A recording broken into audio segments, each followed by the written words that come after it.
It's a 5-story patient care tower.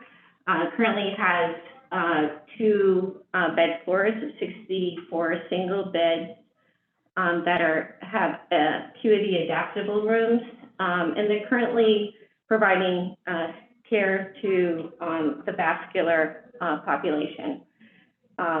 In addition to beds, the building also includes a new education center for nursing, a discharge lounge, and public amenities for both the staff and the community. The learning objectives for today.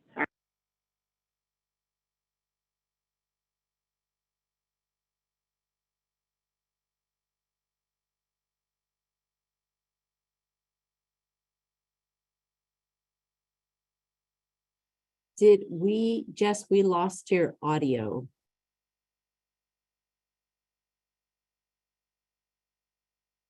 I don't know if the three of you, if you were running on one of your computers, did Jess drop off?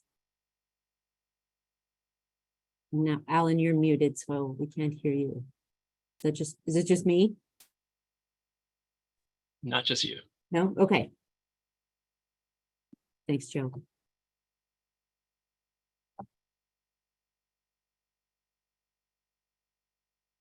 Let's see.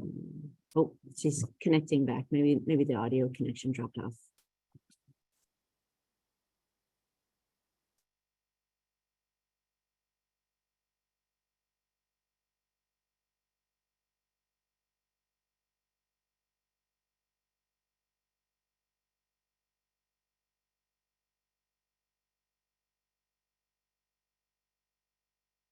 We cannot hear you if you're talking, Jess. Can you hear us now? Yes, perfect. Yep. Sorry, we lost audio. So sorry about that. So the learning objectives for today is to understand how flexible and modular units design provide staff efficiency and positive patient and family experience. Learn how the tower design incorporates security and pandemic preparedness strategies. Understand how technology and new models of collaborative care inform design of the clinical environment. And lastly, discover how an integrated approach to design and planning create a highly patient-centered healing environment.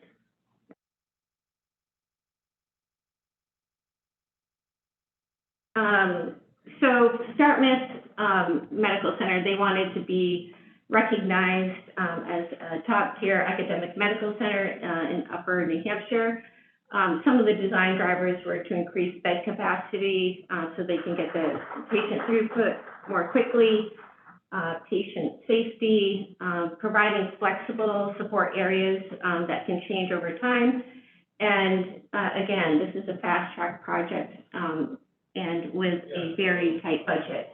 Some of the guiding principles, we wanted to design a facility that supported the recruitment and retention of some of their staff, to provide a warm and inviting space that really promotes a more personalized care approach, and to promote health and wellness by not only the design of the facility, but also integrating some landscape elements, walking paths and gardens into the facility. So our approach to the project, it was an IPD project where we did meet collaboratively with the owner and the CM and the design team on bi-weekly periods. We used target value design as well as using computational modeling to be able to track the cost of the project through the design phase.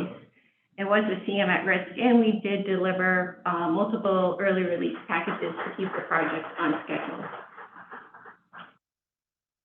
Our approach to working with the users was one where we started to integrate various disciplines into user group meetings and using physical models where we could mock up the patient room as well as the med room, nurse station, one, so that the users could really understand the space and the volume.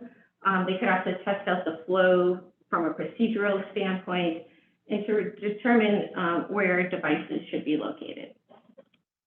Yeah, thanks, Jess. And so we'll talk about some of the planning and design concepts that came out of this interactive and collaborative process. Just a little context for anyone that's not familiar with the campus.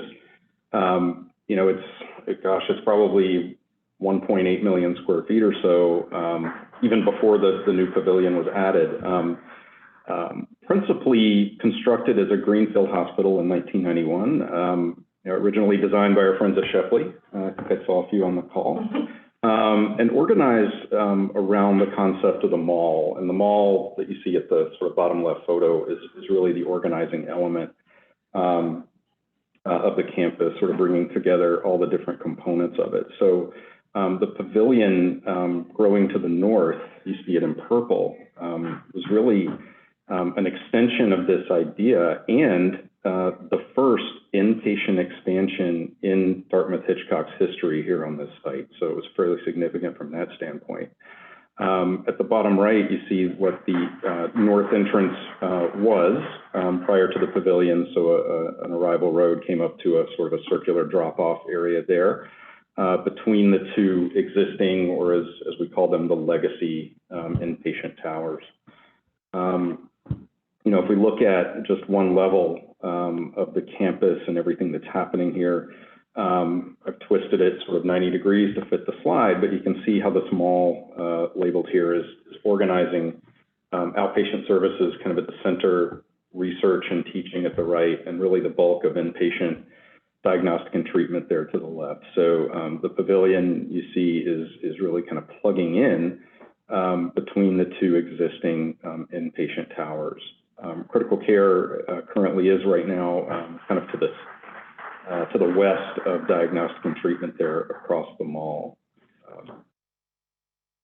And just from a functional stacking point of view, you know, I think one challenge to this sort of horizontal campus is the idea of flow. And there is, I think, a history of some mixed flow, and I say that in terms of kind of what we would usually consider offstage or service flow with public flow, particularly into the inpatient units. So as we looked at how the new pavilion goes into the existing, we did analyze the flows here and really conceptualize that public flow from a new entry at the pavilion that would be at the left here would travel through a level 1 and then connect up into levels 2 and 3, with level 3, of course, being the primary public circulation across the campus. The dashed green arrow that runs up and down is indicative of a monumental stair, or a feature stair as we call it, that's open to the public, and I think builds on a design language of open, accessible public stairs that you find across the campus. So again, trying to give options for different types of flow. When it comes to offstage flow, the red arrows, we're really thinking about how levels 2 through 5 of the new pavilion are plugging in to the new campus, or to the existing campus, and isolating some service flows horizontally that way. And we'll kind of walk you through some of those spaces as we go along. From a site plan perspective, you know, the pavilion again is plugging in the, I think, former circular drop-off area labeled at number 3 really becomes a longer, more generous drop-off and pickup area that allows more vehicles to queue along the front.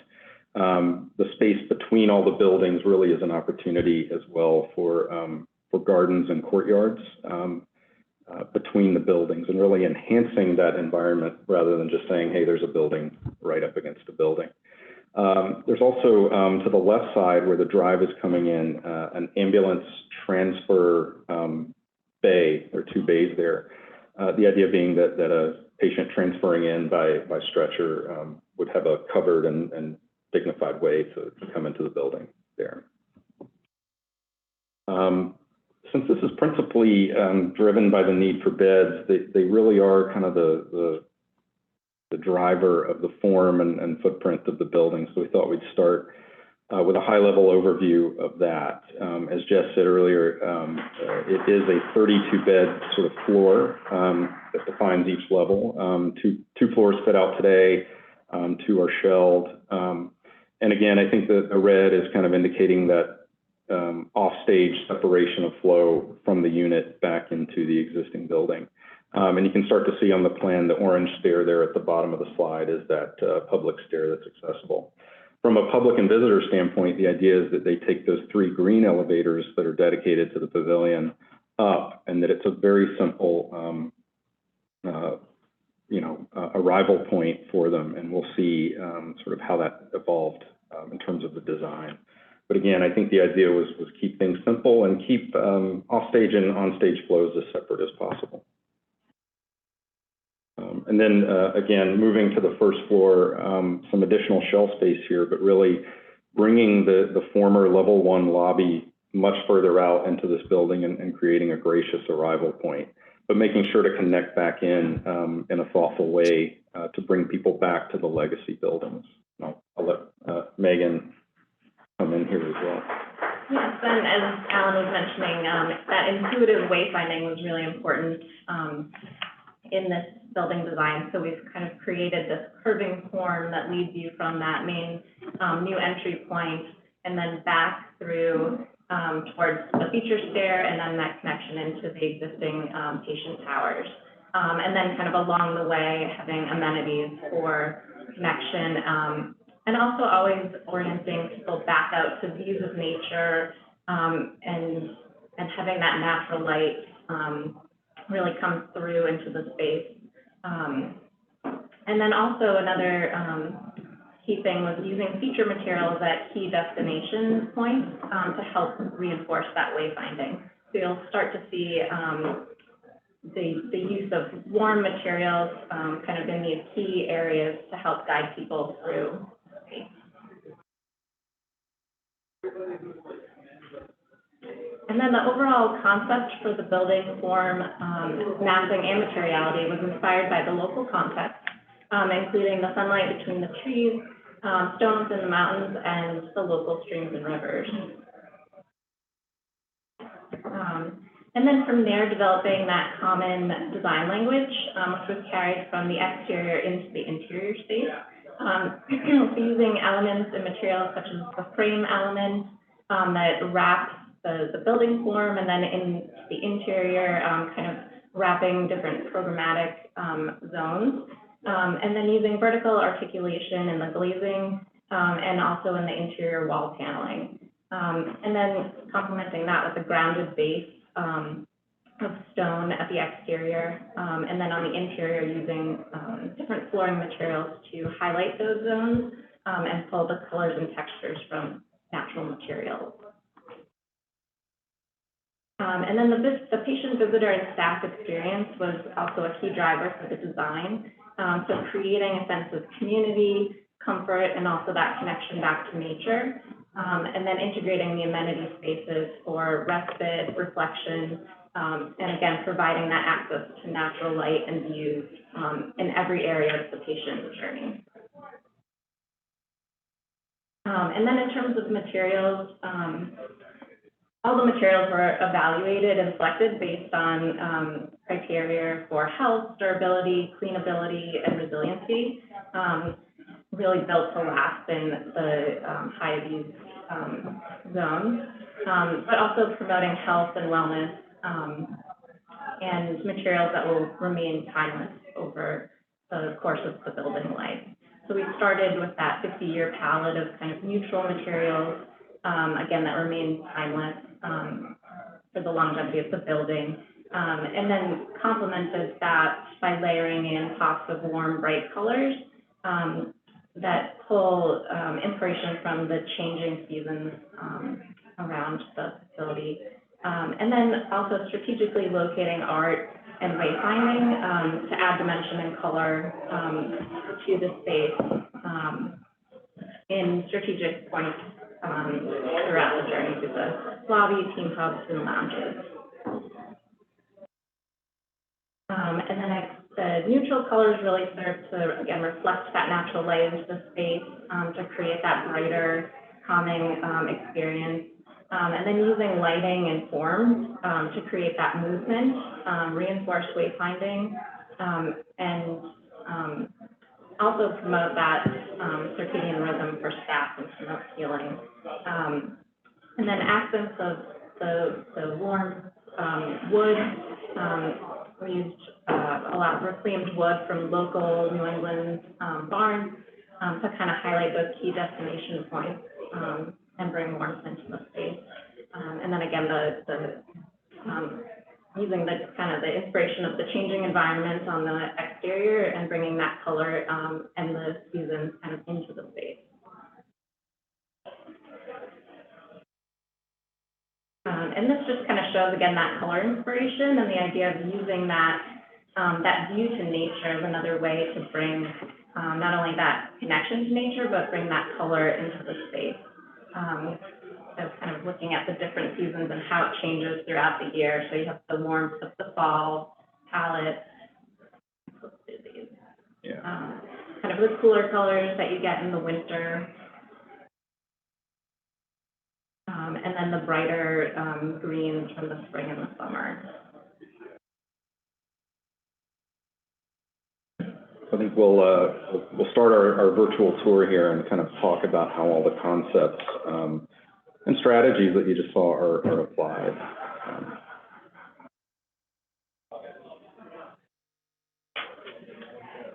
And then, so just looking at the building comes forth from a more holistic approach and integrating those sustainability strategies into the design.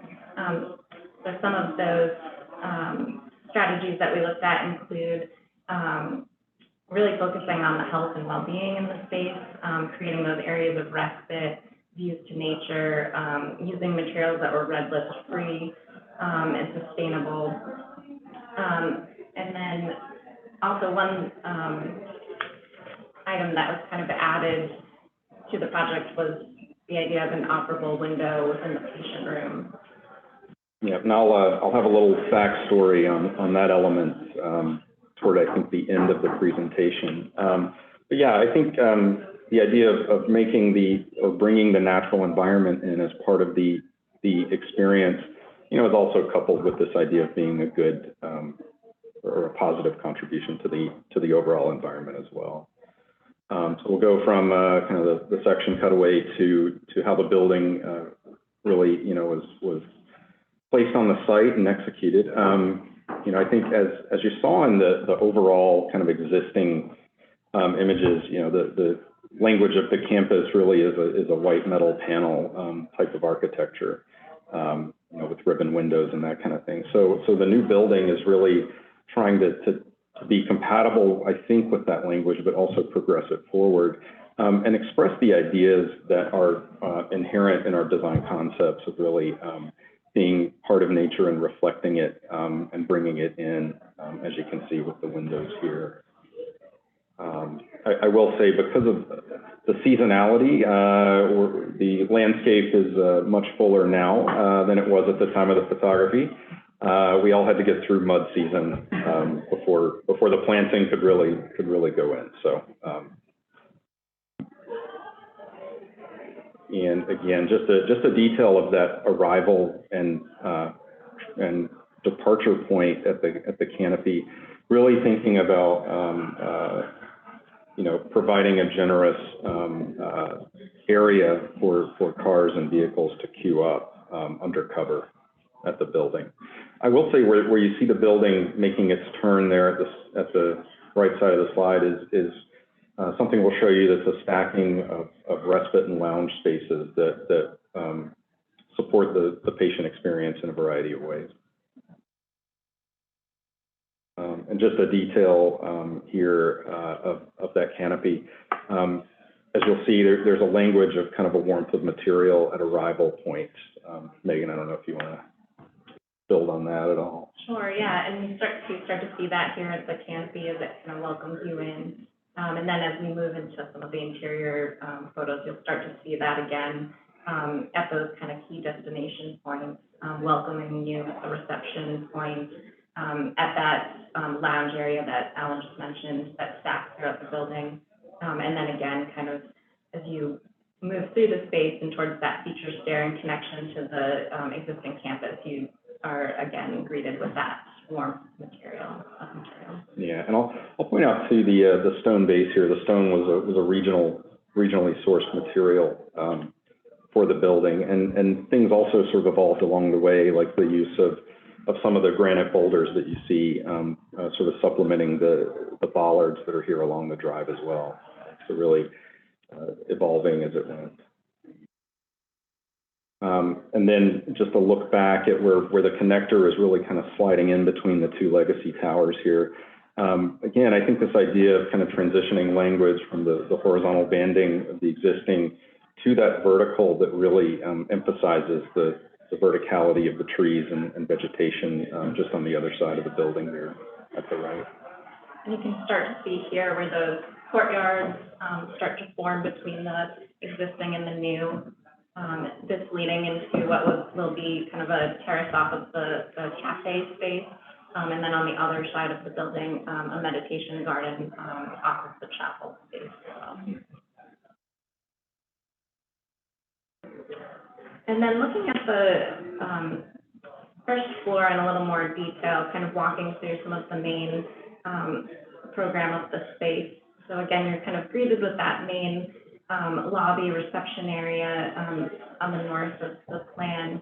To the right, we have kind of a conference center and training area for staff. Just off of the reception, there's a series of administrative offices and financial counseling area. And then kind of to the north central part of the plan, the discharge lounge here on level 1. And then as we move up into the patient floors, that is also where the family lounge stacks as well. And then as you kind of move through the space, you have the cafe area kind of in that central zone. And just off of that, the interface chapel. Again, that opens out into that meditation garden.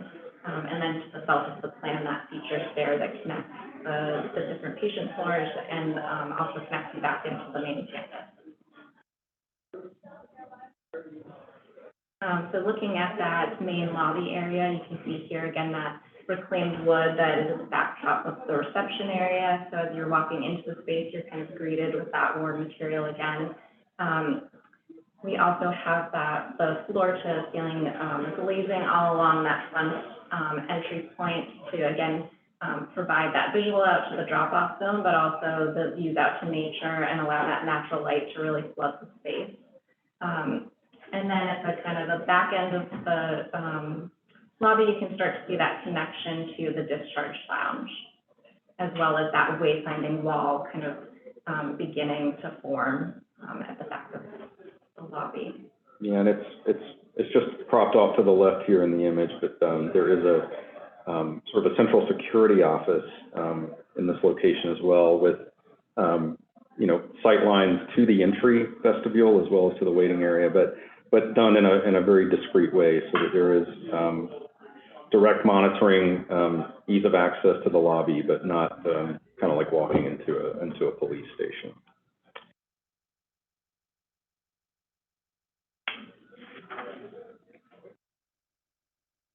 And then we come to the discharge lounge, and I'll just introduce it in terms of its sort of functionality. You know, the idea of the discharge lounge is to be a component of, you know, increasing the efficiency of how the beds are utilized. So a patient may be discharged, but the ride may be, you know, a couple hours away.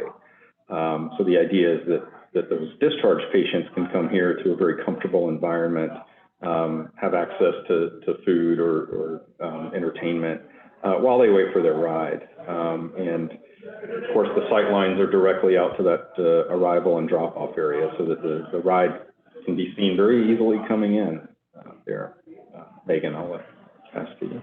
And as Alan mentioned, every patient, when they come down here, they're given an iPad that they can use while they stay there. There's also a small nurse station and nourishment station for some snacks as they wait. And then in terms of materiality, again, you see that warm wood material in the ceiling, which kind of carries over across this screen element that we have here that we used kind of to divide the public elevators from the lounge area on each floor. So here we have this pattern that we used that's inspired kind of by the fractal patterns found in nature, here kind of mimicking the tree branches again, and serves as a way to create a little more privacy, but still allows that natural light and a little bit of a view to kind of pass through to that public elevator zone. And here's a shot from the other side, so you can kind of see how that ceiling continues over to help kind of bring people into the elevator lobby and guide them through. And again, using those natural textures and patterns in a lot of the materials found within the space.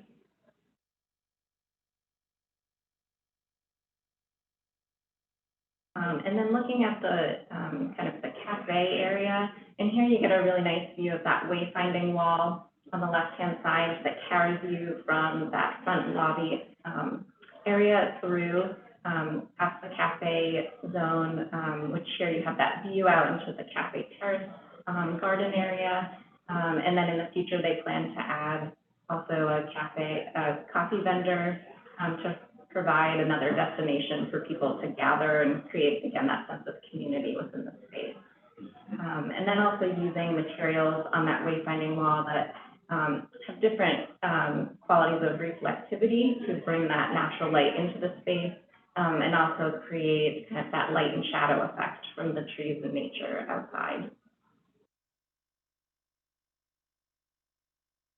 And just across from the cafe is the entrance to the interface chapel. You can kind of flip through.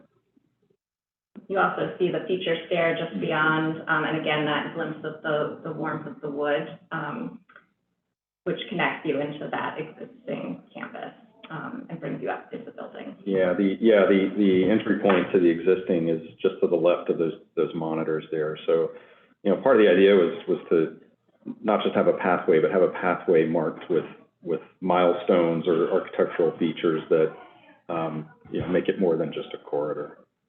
We also used these areas to integrate technology for wayfinding and other branding for the medical campus. So when you reach these different destination points, you have the map of the campus to help guide you to your destination, as well as some additional information as well.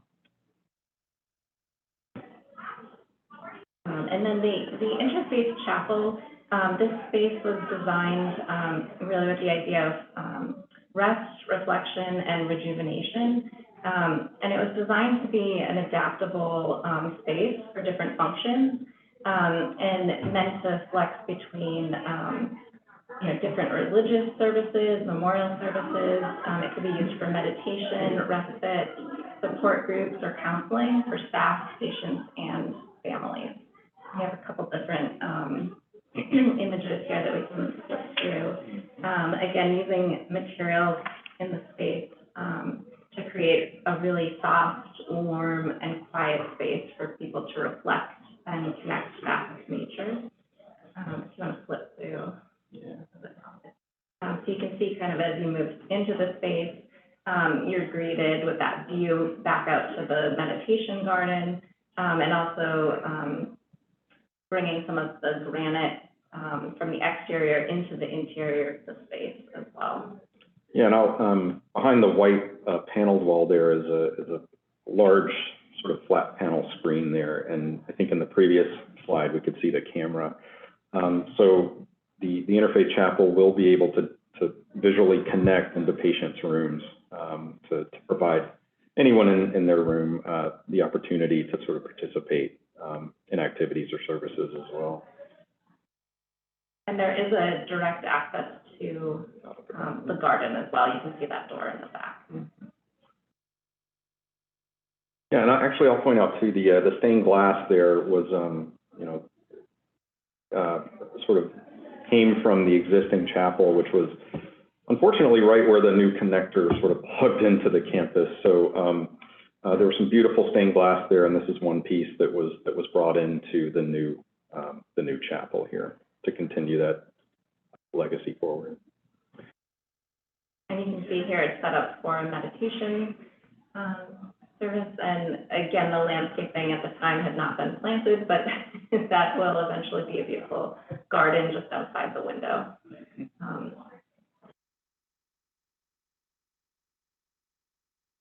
And then the next few slides just highlight some of the staff spaces. And again, it was important to have these areas of respite for the staff as well, and to bring natural light and views to these spaces, in addition to the public spaces. So this shows a shared kitchen space for the administrative offices and nurse education and training zone as well. Yeah, and it really, I think, was kind of a new concept, that this idea of a staff amenity space that was sort of not dedicated to one certain department, but open to all there as well. And I think if one of the lessons of the pandemic was the idea of having generous spaces for staff respite like this. And of course, at the left are windows that look out to those gardens at the exterior. And then again, just a view looking at one of the conference rooms that are directly adjacent to the main lobby. And these were really designed for staff education and training, as well as community events as well. And they have that direct access off of the kind of the front entry point, as well as the views out again to nature. Yeah, and one of these two large conference rooms is equipped to serve as an incident command center when needed as well. Mm-hmm.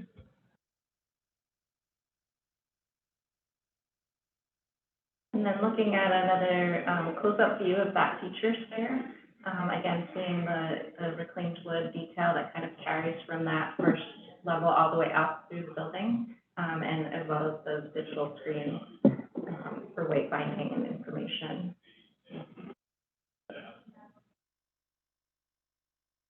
Another important aspect of the design was the incorporation of art into the space to kind of bring more of that vibrant color and create that movement and visual distraction within the space. This was a commissioned piece that stretches over 60 feet up that full length of the feature stairs. You're kind of climbing up through the different levels. And the majority of the art in the building was all done by local Native American artists as well. Yeah, and I think this piece is quite dynamic because the way the light, hits it through the day changes, the shadows change, and it will change with the light during the seasons as well. So very dynamic piece. And that'll take us up into the inpatient floors here. So next on our tour is the typical floor, and we'll highlight the family lounge, the patient room, some of the team hub workspaces. There's some new thoughts about how teams work in those areas, and just a quick look at the offstage zone as well. Just some detail about how the units are organized. So, the floors are designed so that it either can act as a 32-bed unit, or it can be divided really into two 16s. And of the two floors that were fit out as part of the initial build, 1.5 floors are the heart and vascular inpatient beds. And a 16-bed unit is a medical specialty unit, which in other words is a step-down unit, which again I think is new for Dartmouth Hitchcock Medical Center here. But part of the idea, again, I think there's always a focus on walking distances and efficiencies. Going back, I think, to the boomerang form that we see here, part of the idea was to minimize the overall distance from a furthest room to where you come into the existing building, for making those connections to diagnostic and treatment areas, but also for supplies going back and forth. So that was one driver. Then as we focused in on a wing of 16 beds, you can see that we're trying to keep the distances from these team staff hubs as short as possible to each room. From end to end at the clinical core is only 100 feet there. And then sort of cross corridors that cut through it that organize, equipment alcoves, point of care testing.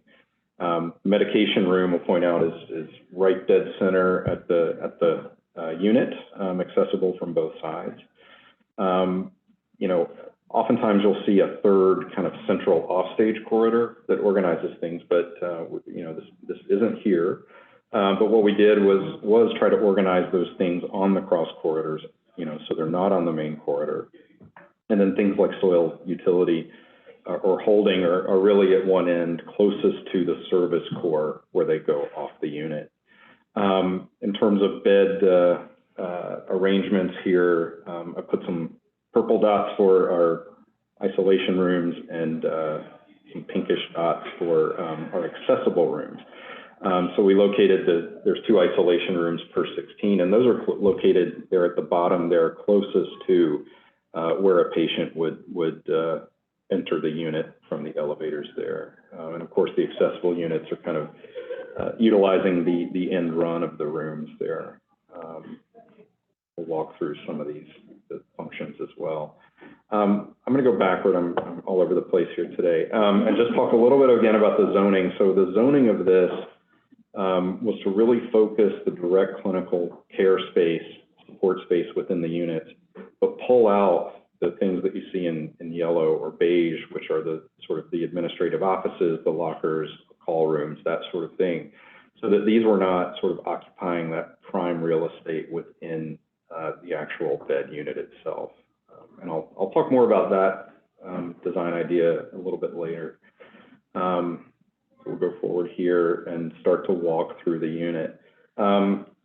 Again, for our visitors arriving, their first stop is getting off the elevators to the left of the divider screen there. And this is, the family respite lounge that is sort of at the center of the unit itself. Functionally, the window that you see there is, there's one on each side. It's the unit secretary, and it's set up where the sight lines are very clear to waiting as well as to the elevators for arrival. Megan, if you want. And as patients or visitors and staff enter the unit, they're greeted with that view out to the mountains, again, helping to orient people as to where they are inside the building. And then in this space, it was really important to kind of, again, create that sense of community and respite zone for staff or visitors. So creating the different types of gathering spaces, areas where families could gather, eat, work, or come and take respite. Kind of highlighting some of the details, so having the rocking chairs to, you could sit and look out at the beautiful view, and just another kind of detail shot of that screen element as you enter the unit. Yeah, and from the upper floors, and especially in fall and winter, you do see the Dartmouth College campus in the distance. So that's a nice kind of unintentional connection to the school that's created here. And so then once we get into a unit, this is one of our 16-bed wings here. The clinical core organizing all of those functions there at the left. The beginning, the larger team hub that we'll look at in a little more detail there, with a window kind of looking out to the entry point. Patient rooms aligned on the right there. And I think something we'll see kind of over and over again is this idea that the corridors end in a full view of the mountains beyond. And you'll also start to see here that idea of the frame element kind of wrapping that clinical core zone, as well as the vertical paneling as well here on the clinical core. Yeah, so a quick spin around the large team hub. I think that it's intentionally not your traditional kind of nurse station with bank teller desks and facing out to a corridor. The idea was really to enhance this idea of multidisciplinary collaboration. And As we worked through this with the clinicians, the idea was really conceptualized around the idea of gathering around a kitchen island, if you will, you know, instead of sitting at desks kind of side by side. So the idea of facing each other, standing, but sitting when needed, and you know, not being fully exposed to visitors walking by, but being accessible for staff. It does also create a setting where we can organize all the monitors that are needed for you know, patient telemetry, bed boards, all those kinds of things. So we kind of thoughtfully integrated those as well, where they can be viewed from within, but not necessarily on full display for a visitor entering the unit. And I'll point out just the peak of orange that you see there beyond is, we did integrate, you know, built-in benches for occasional seating or respite. You know, if a patient is ambulating around the unit as part of their recovery, it gives them a place to stop and rest. And there's a few of those that we'll point out.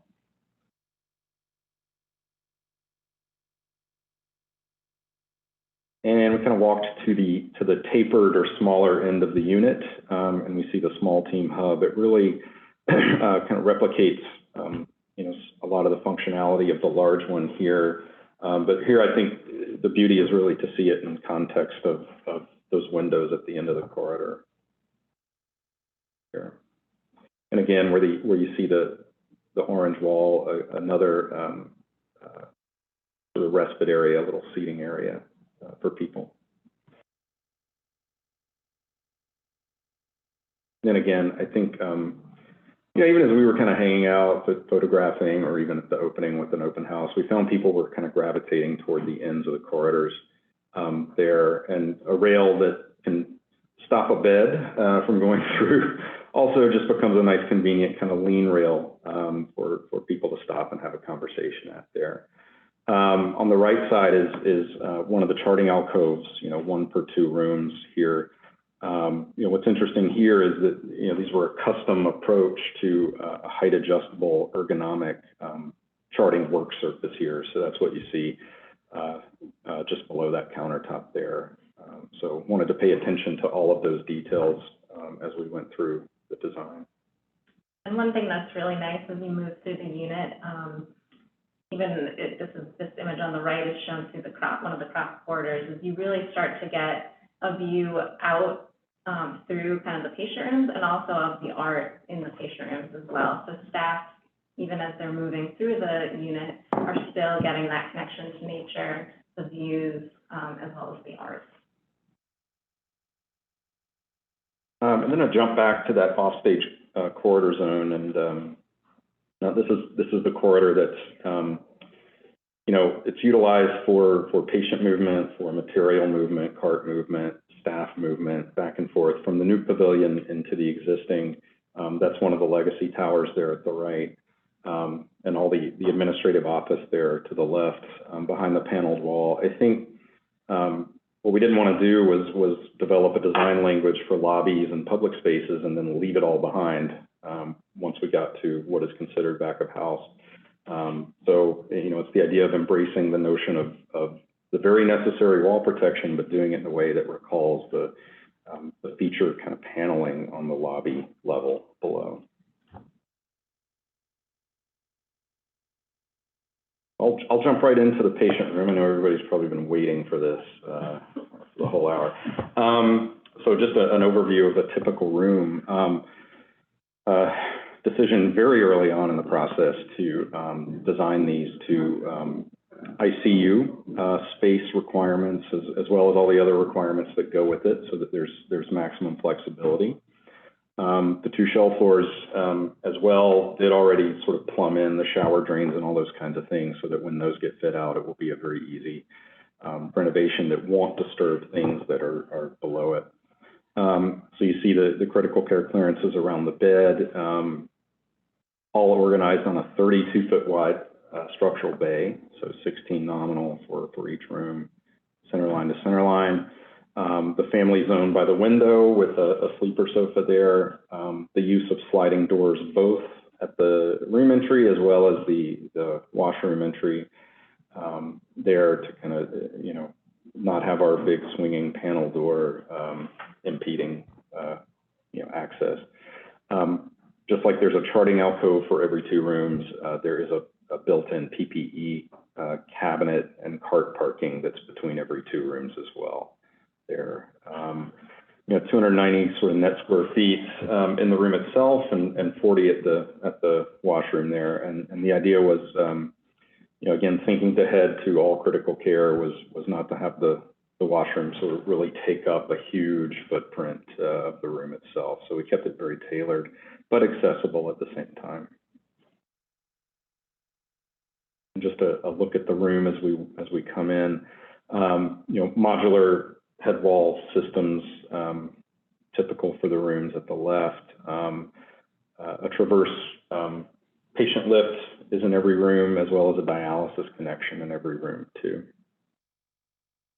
And then in terms of materiality, bringing that, again, that base of neutral materials into the patient room, and then finding areas to use those pops of color in the family zone and at the footwall. So in terms of a patient experience, as they're looking either towards the footwall or towards that view of nature, they're getting that color, the art, and then the view outside. Just a word about technology in the room. So the rooms are highly connected and connected with the Epic medical records for each patient. So at the corridor outside the room, of course, is like an iPad approach to precautions, who the staff is, what to think about as you enter the room. Again, all tied to the medical record. Once you get into the room, the center picture is a status board of the patient. This is really for staff interface there, but having all the information just immediately available. And then finally, the patient at the right, every bed is equipped with a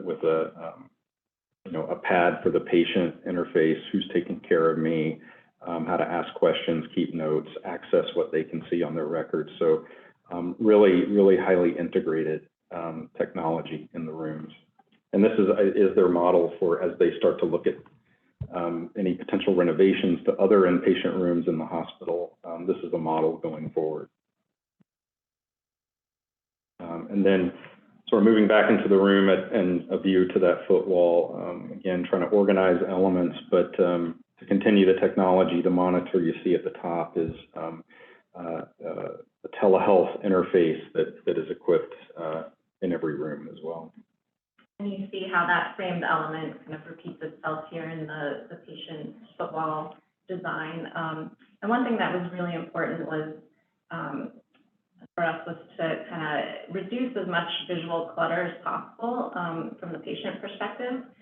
So really thinking about those details in terms of where all of the equipment, the carts, the glove boxes, soap dispensers, all those things that you see, where those go in relationship to what the patient is viewing.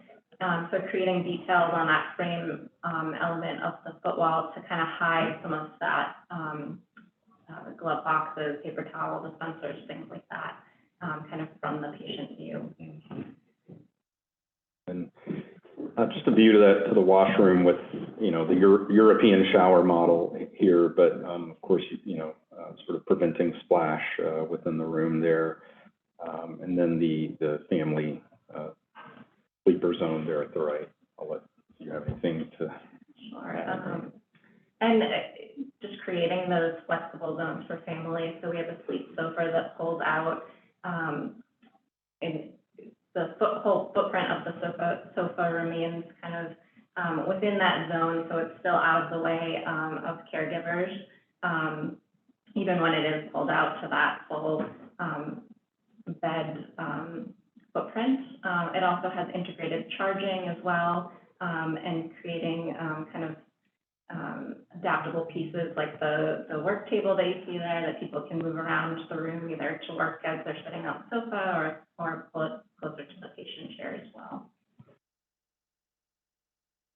I'll do a quick little off ramp here to tell a story about COVID's impact here. So I think we had worked through all the design through 2019, and we're in CDs, I think in March 2020. So come April, it's hey, how would our design measure up?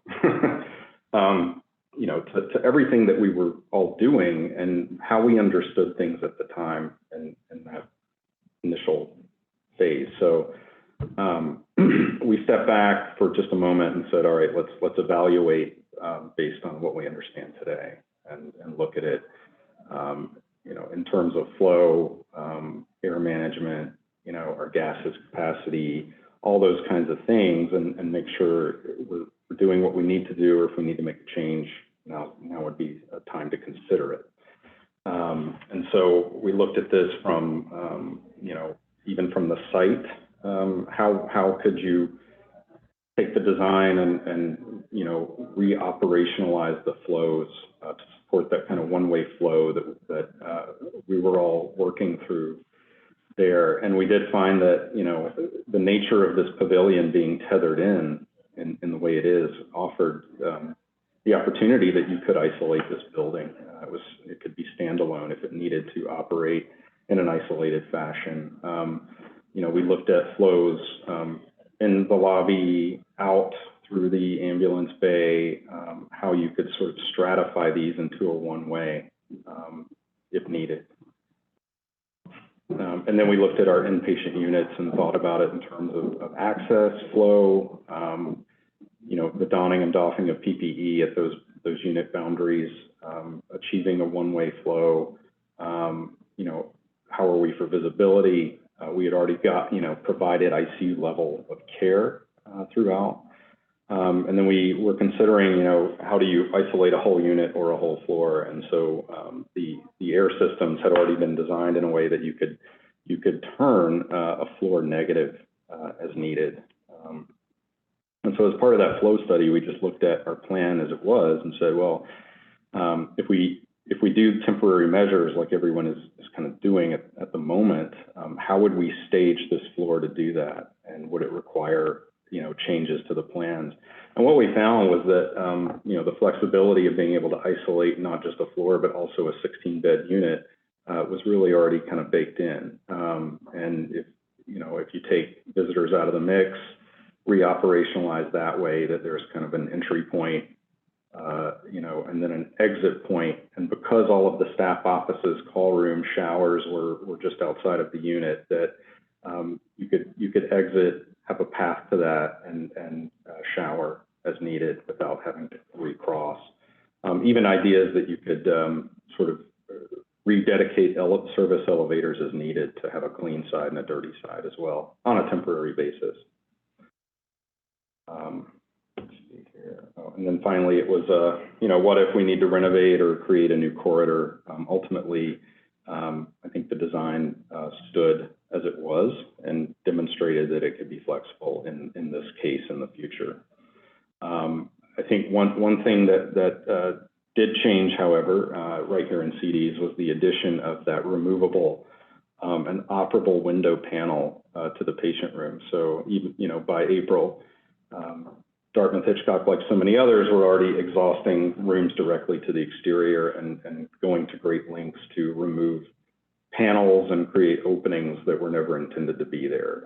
So this was, I think, a significant change to the design, and not just the window panel, but also a dedicated power outlet that could power a HEPA filter separately as needed. So, you know, those were some of the influences of that, of sort of being at the tail end of design when all of that occurred. But ultimately, the idea was really to just you know, create a healing environment that really brought nature in and made it a significant component of that patient and occupant experience. So that's our show, and thank you so much.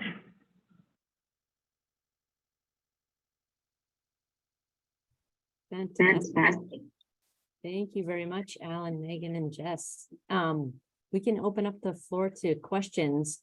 We had one question in the room here as we were listening about the discharge lounge. And we were wondering if that is something that Dartmouth Hitchcock currently uses, or if that's a new addition to their operational flow on the inpatient side. Do you know? Yeah, I could start with that. Yeah, it is. Yeah, it is a new addition. You know, and it was conceptualized very early in this design process. I think back in 2019. So it is a new process for them. You know, going now, and it's not only just serving the beds in the new pavilion. They are using it to for all of the beds in those legacy towers as well. And Jess, I don't remember, they were telling us how many were already kind of going 25 a day, 25 a day. going through it. Yeah.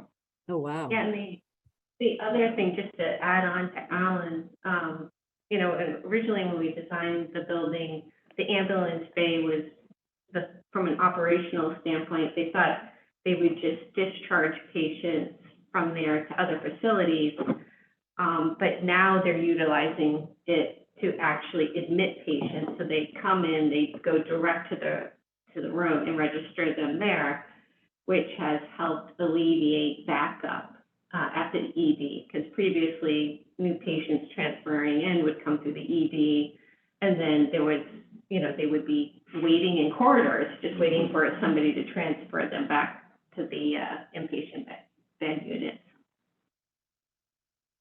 Fascinating. That's good. I know sometimes you hear kind of mixed reviews about discharge lounges. You know, they end up being converted to other space, but I think it's really great to have precedent for, you know, a successful high throughput lounge, especially in like a brand new project like this. Are there any other questions?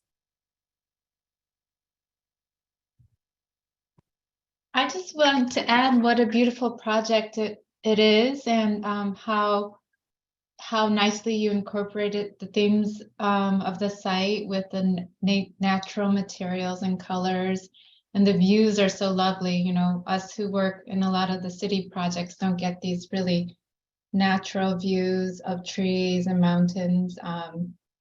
So it's really nice project. Thank you. Thank you.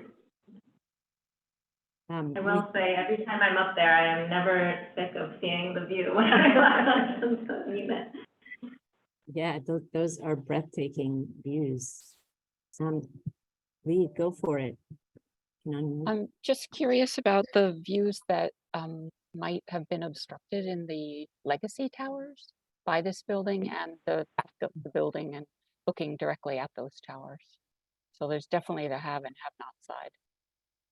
Right. Yeah, there's that's a good comment, because we actually did conduct a pretty thorough sightline study in the design phase, and what we were looking at with that was minimizing or eliminating new rooms that were directly across from and staring into existing rooms.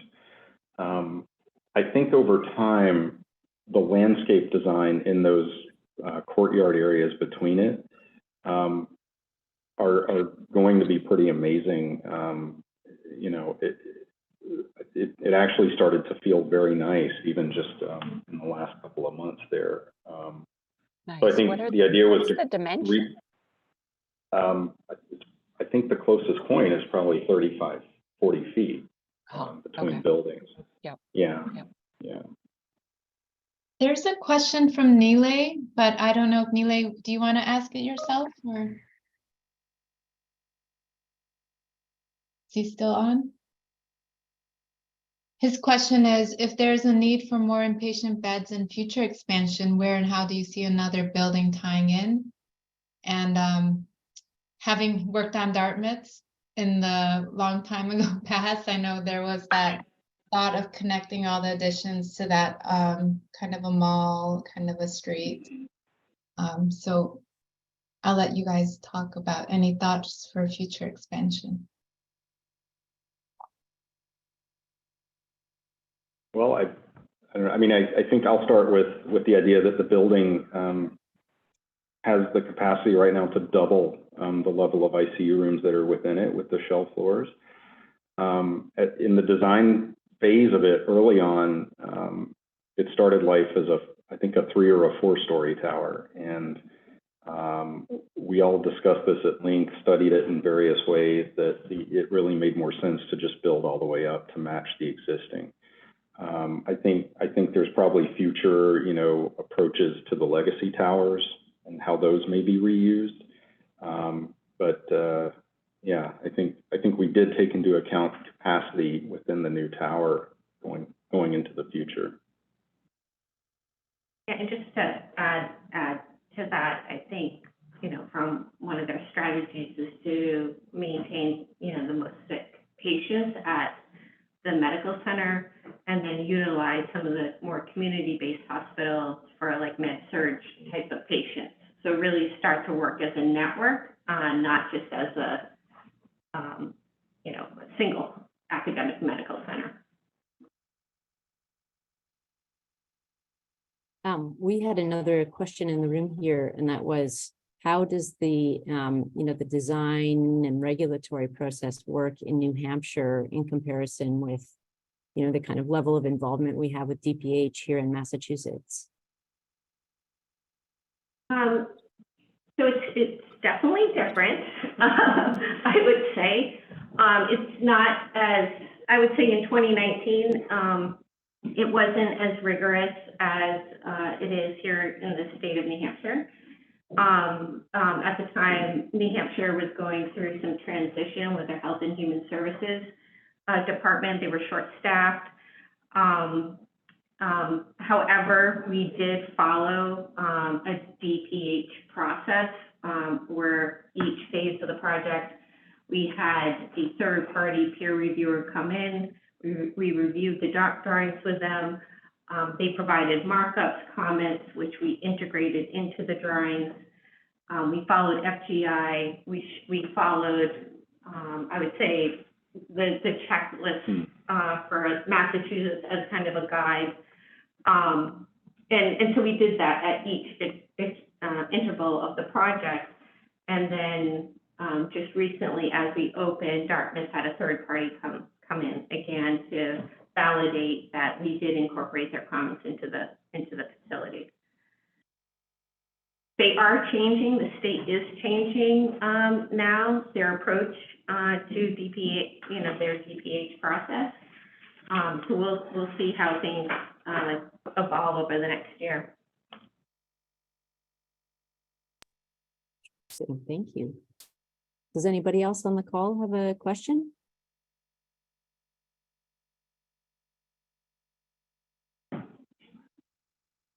All right. Well, if not, I think we can wrap up a little bit early. I've pasted a link to the continuing education sign-in sheets in the chat. Thank you both. Thank the three of you so much for this presentation. It was wonderful. It really is a beautiful project and a breathtaking site. So I imagine it was a pleasure to travel up there and work on this. If anybody, oh, yeah, sorry, what was that? We just wanted to also thank our client and all of our partners that made this project successful. So sharing their logos. Absolutely. Thank you. All right. Well, thank you very much. If anybody has any ideas for presentations for the next Healthcare Facilities Committee season coming up in the fall, please don't hesitate to send me an email. I'll put my email chat.